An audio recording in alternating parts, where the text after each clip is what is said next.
கர்த்தர் அதிசயங்களை செய்கிறார் ஊழியங்கள் வழங்கும் ஜீவ வார்த்தை. இந்த நாளுக்காக கர்த்தருடைய ஊழியக்காரன் இயேசுவின் நாமத்தில் உங்களை வாழ்த்துகிறேன், ஆசீர்வதிக்கிறேன். இந்த நாள் உங்கள் வாழ்க்கையில் ஒரு பொன்னான நாள், அற்புதத்து நாள். நீங்கள் நன்மைகளை காண்கிற, அனுபவிக்கிற, பெற்றுக்கொள்ளுகிற ஒரு ஆசீர்வாதிக்கப்பட்ட நாள். இந்த நாளில் நீங்கள் பெரிய பெரிய காரியங்களை நீங்கள் பார்க்க போகிறீர்கள், நற்செய்திகளை கேட்க போகிறீர்கள், நல்ல செய்திகள் உங்களுக்கு வரப்போகிறது. விசுவாசிங்க. இந்த நாளின் ஜீவார்த்தைக்கான வசனம் சங்கீதம் 35:7. முகாந்தரம் இல்லாமல் எனக்காக தங்கள் வலையை குழியில் ஒளித்து வைத்தார்கள், முகாந்தரம் இல்லாமல் என் ஆத்துமாவுக்கு படுகொலி வெட்டினார்கள். 8வது வசனத்தை கூட வாசிக்கிறேன், 35:8 கூட வாசிக்கிறேன். அவன் நினையாத அழிவு அவனுக்கு வரவும், அவன் மறைவாய் வைத்த வலை அவனையே பிடிக்கும் கடவுது, அவனே அந்த குழியில் விழுந்து அழிவானாக. இந்த 2 வசனத்தை நம்ம பார்க்கும்போது நமக்கு விரோதமாய் மறைவாய் வைக்கிற வலைகள் அப்படின்னா நம்மை அழிப்பதற்கு போடுகிற திட்டங்கள். அதாவது அப்படி இந்த பூமியில் அநேகர் நமக்கு எதிராக போராடுவாங்க. அவங்க வைக்கிற அந்த வலையில், அந்த திட்டத்தில் அவங்களே பிடிக்கப்படுவாங்க, அவர்களே பிடிக்கப்படுவார்கள், அவங்களே சிக்கொண்டு போவார்கள். ஊரில் ஒரு பழமொழி சொல்லுவாங்க, வேலியில் வைத்த முள் வைத்தவனுக்குன்னு சொல்லுவாங்க.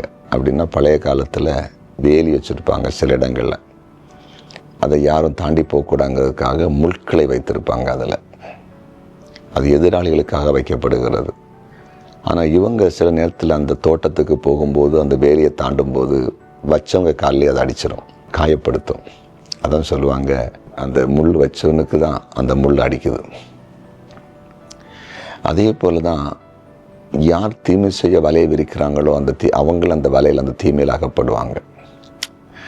அதாவது ஆமான் மொர்தகாய்க்கு ஒரு வலையை விரித்தான், ஒரு தூக்கு மரத்தை ரெடி பண்ணிட்டான். அவன் 100% 100க்கு 100 நம்பினான் அதில் மொர்தகாயை கொலை செய்ய போகிறேன்னு. ஆனால் அது மாற்றமாக போச்சு. கர்த்தர் அந்த காரியத்தை மாற்றி விட்டார். அந்த ஆமானே அதில் மாட்டிக்கொண்டான். அதே தூக்கு மரத்தில் அவனை தூக்குறாங்க அப்படின்னு அவன் விரித்த வலையில் அவனே விழுந்தான். சரியா? அதனால் உங்களுக்கு விரோதமாய் வலைகளை விரிக்கிறதை போல பல தீமையான யோசனை பண்ணுற கூட்டம் அதே அந்த வலையில் அவங்க தீமையான யோசனைக்குள்ள அவங்களே விழுவாங்க, அவங்களே மாட்டுவாங்க. கவலைப்படாதீங்க, உங்கள் தலையை சொப்ப உயர்த்துவார்.